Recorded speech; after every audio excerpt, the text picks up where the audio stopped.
नमस्कार मंडळी, श्री स्वामी समर्थ. स्वागत आहे तुम्हा सर्वांचं आपल्या मराठी यूट्यूब चॅनलमध्ये. स्वामी महाराजांच्या कृपेने तुमच्या सर्व चांगल्या इच्छा पूर्ण हो, हीच मी स्वामींच्या चरणी प्रार्थना करते आणि आज या नवीन व्हिडिओला सुरुवात करते. उद्या आहे 12 डिसेंबर, वार आहे मंगळवार आणि या दिवशी आलेले आहेत कार्तिक अमावस्या. ही अमावस्या सोमवारी आणि मंगळवारी येत आहे, यामुळे या अमावस्येला सोमवती अमावस्या असंही म्हटलं जातं. तसेच कार्तिक महिन्यामध्ये येते म्हणून कार्तिकी अमावस्या असं देखील म्हटलं जातं. ही अमावस्या जी आहे, ही अमावस्या या वर्षातील शेवटची अमावस्या आहे. यामुळे या अमावस्येला आपल्यामध्ये असणाऱ्या सगळ्या वाईट गोष्टी, वाईट विचार हे या कार्तिक अमावस्येला आपल्याला पूर्णपणे काढून टाकायचे आहे आणि नवीन वर्षांमध्ये आपल्याला चांगले विचार आणि चांगल्या गोष्टी घेऊन आपल्याला प्रवेश करायचा आहे.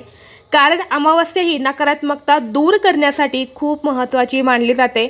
अमावस्येच्या दिवशी माता लक्ष्मीची जास्तीत जास्त सेवा करायची आहे. त्याचप्रमाणे आपल्या पितरांना प्रसन्न करून घेण्यासाठी त्यांची सुद्धा सेवा आणि काही उपाय देखील आपल्या दिवशी करायचे आहे.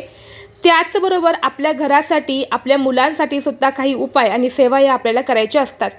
तर मी तुम्हाला आज या व्हिडिओमध्ये आपल्या मुलांसाठी एक अतिशय प्रभावी उपाय सांगणार आहे. हा उपाय जो आहे तो आपल्याला आपल्या मुलं आणि मुली, अगदी लहानातले लहान आणि मोठ्यातली मोठी, या सर्वांसाठी तुम्हाला हा उपाय जो आहे तो करायचा आहे. आणि हा उपाय जो आहे तो उपाय तुम्हाला बघा सकाळी 12 वाजण्याच्या अगोदरच करायचा आहे. 12 वाजल्यानंतर हा उपाय तुम्हाला करता येणार नाही.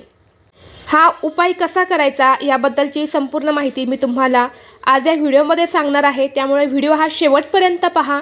चॅनलवरती नवीन असाल तर लगेच सबस्क्राईब करा आणि असेच माहितीपूर्ण व्हिडिओ पाहण्यासाठी बेल आयकॉनला प्रेस करा. म्हणजे जेव्हा कधी मी नवीन व्हिडिओ अपलोड करेल त्याचं नोटिफिकेशन सर्वात अगोदर तुम्हाला भेटेल आणि तुम्ही एक पण व्हिडिओ मिस करणार नाही. तर पहा, आपल्या मुलांना सुद्धा अनेक प्रकारचे दोष लागतात. तर कधी कधी मुलं बघा भरपूर हुशार असतात, भरपूर प्रयत्न करतात, परंतु ते प्रयत्न करून त्यांना कोणत्याही क्षेत्रामध्ये त्यांची प्रगती होत नाही, त्यांच्या मनासारख्या गोष्टी घडत नाही.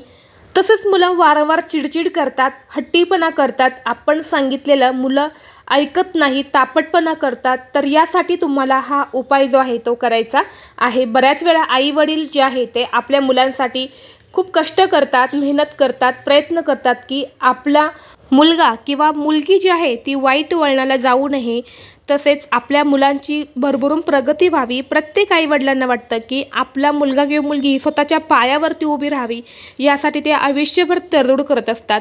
तर अशा वेळी होतं काय, आपण जे प्रयत्न करतो तर या प्रयत्नांसोबत काही उपाय जर केले तर आपण केलेले प्रयत्न जे आहे ते वाया जात नाहीत, त्यामध्ये आपल्याला 100% यश प्राप्त होत असतं. म्हणून आपल्याला काही अमावस्या असेल किंवा चतुर्थी असेल तर अशा तिथीवरती काही उपाय जे आहेत ते करायचे असतात. तर पहा, हा जो उपाय आहे हा उपाय आपण फक्त अमावस्येला करू शकतो. कारण अमावस्या हा दिवस जो असतो, हा दिवस आपल्या महिन्यातून एकदा भेटत असतो. या दिवशी आपल्याला आपल्या घरातली नकारात्मकता काढून टाकायची असते, आपल्या मनातली नकारात्मकता दूर करायची असते.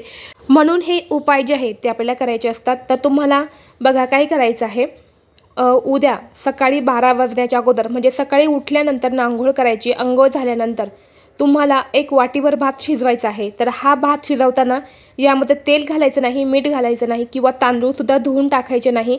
फक्त आपल्याला पाण्यामध्ये हा तांदूळ शिजवायचा आहे. एक वाटीभर भात तुम्हाला तयार करायचा आहे. यानंतर काय करायचं, आपल्या मुलांना आपल्या समोर बसवायचं आहे आणि मुलांना बसवताना मुलांचं तोंड हे दक्षिण दिशेला येणार नाही, याची आपल्याला जास्त काळजी घ्यायची आहे. बाकी तुम्ही इतर कोणत्याही दिशेला तोंड करून बसवलं तरी सुद्धा चालेल. बसवताना एका आसनावरती बसवा आणि यानंतर हा भात तुम्हाला घ्यायचा आहे आणि हा भात जो आहे ना तो आपल्या मुलांवरून तुम्हाला 7 वेळा उतरवून टाकायचा आहे. आता उतरवायचा कसा, तर डोक्यापासून ते खाली पायापर्यंत तुम्हाला 7 वेळा उतरवून घ्यायचं आहे. आणि उतरवत असताना तुमच्या मनामध्ये मुलांबद्दल प्रेम असायला नको. थोडंसं मुलांची आपण नजर काढत आहे तर थोडंसं रागामध्ये आपल्याला ही नजर काढायची आहे. मुलांची इडापिडा जाऊ दे, मुलांचे सर्व दोष दूर होऊ दे, असं तुम्हाला मनातल्या मनात म्हणायचं आहे. आणि आपल्या श्री स्वामी समर्थांचा जप करायचा आहे. आणि यानंतर हा भात उतरवून घेतल्यानंतर काय करायचं, जर तुमच्या घरासमोर अंगण असेल तर अंगणामध्ये एक पेपर घ्यायचा आणि त्या पेपरावरती हा भात तुम्हाला टाकून द्यायचा आहे. म्हणजे येणारे पक्षी किंवा कुत्रे आहेत तो भात खाऊन जातील अशा ठिकाणी तुम्हाला ठेवायचं आहे. किंवा तुमच्या बाल्कनी असेल तर बाल्कनीमध्ये ठेवा, तिथे पक्षी येत असतील तर पक्ष्यांनी हा भात खायला हवा किंवा कावळ्यांनी हा भात खाला तर अतिशय उत्तम. आणि अशा ठिकाणी हा भात तुम्ही बाल्कनीमध्ये किंवा टेरेसवरती किंवा घराच्या अंगणामध्ये ठेवू शकतात।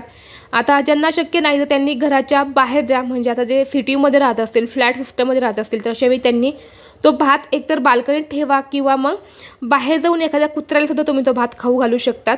त्यात तर तुम्हाला काळा कुत्रा भेटला तर आवर्जून काळ्या कुत्र्याला खाऊ घाला, जर काळा कुत्रा नाही भेटला तर इतर कुत्र्याला खाऊ घातला तरी सुद्धा चालेल। हा जर भात कावळ्याने किंवा कुत्र्याने जर खाल्ला तर तुमच्या मुलांना कितीही दोष लागलेले असू दे, कितीही मुलांवरती विघ्न येत असतील तर ते तुमचे दूर होतील आणि मुलांची प्रत्येक क्षेत्रामध्ये अगदी भरभरून प्रगती होईल। तर आता पहा, आता घरामध्ये 2 मुलं आहेत तर मग 2 मुलांसाठी एकच भात उतरवायचा का? नाही, तर तुम्ही 2 वाट्या भात हा एकत्र शिजवू शकता। परंतु जेव्हा तुम्ही मुलांवरून हा भात उतरवणार आहे त्यावेळी तो भात तुम्हाला वेगळा उतरवायचा आहे। म्हणजे एका मुलासाठी 1 वाटी हा भात उतरवल्यानंतर तो भात पुन्हा दुसऱ्या मुलावरून किंवा मुलीवरून तुम्हाला उतरवता येणार नाही। तसेच आता जे मुलं बाहेरगावी राहतात, हॉस्टेलला आहेत, तर हा उपाय कसा करायचा? तर काय करायचं, असाच भात एक शिजवायचा आणि 4 दिशेला तुम्हाला उतरवून घ्यायचं आहे। आपल्या मुलांचं नाव घ्यायचं की माझ्या मुलाचं नाव असं, म्हणजे मुलाचं नाव घ्यायचं आणि माझ्या मुलाची इडापिडा होऊ दे, मुलांची प्रगती होऊ दे, असं तुम्हाला म्हणत हा भात जो आहे ना तो 4 दिशेनं तुम्हाला उतरवून घ्यायचा आहे। आणि सांगितल्याप्रमाणे कुत्र्यांना किंवा पक्ष्यांना तुम्हाला हा भात खाऊ घालायचा आहे। आणि हा उपाय जो आहे तो उपाय फक्त आपल्याला सकाळी 12 वाजण्याच्या अगोदरच करायचा आहे। 12 वाजल्यानंतर हा उपाय जो आहे तो आपल्याला करायचा नाही। हा उपाय केल्यामुळं होतं काय, मुलं एखाद्या क्षेत्रामध्ये प्रगती करण्यासाठी प्रयत्न करत असतील तर त्या क्षेत्रामध्ये मुलांची भरभरून प्रगती होते। कारण मुलांना जर दोष लागलेले असतील किंवा काही बाधा असेल तर अशा वेळी होतं काय की मुलं प्रयत्न करूनही मुलांना कोणत्या क्षेत्रामध्ये त्यांची प्रगती होत नाही। आणि मुलांना दोष जे लागतात, नजर दोष लागतात, तर ते फक्त बाहेरचे लोकांचे लागतात असं नाही, घरातल्या आईवडिलांचे सुद्धा मुलांना दोष लागत असतात। तसेच लहान मुलांवरून हा उपाय जर केला तर लहान मुलांची किरकिर बंद होते, मुलांचा हट्टीपणा बंद होतो, वारंवार आजारी पडत असतील तर ते सुद्धा पडण्याचे मुलं बंद होतील। म्हणून हा उपाय प्रत्येक अमावस्येला आपल्या आईवडिलांनी आपल्या मुलांसाठी नक्की करा। अतिशय प्रभावी उपाय आहे हा, त्यामुळे तुम्ही नक्की करा। जर तुम्हाला हा व्हिडिओ आवडला असेल तर व्हिडिओला लाईक करा, चॅनलवरती नवीन असाल तर सबस्क्राईब करा आणि असेच माहितीपूर्ण व्हिडिओ पाहण्यासाठी बेल आयकॉनला प्रेस करा। चला तर मग भेटू असंच पुढल्या एका नवीन व्हिडिओमध्ये। तोपर्यंत सर्वांना श्री स्वामी समर्थ।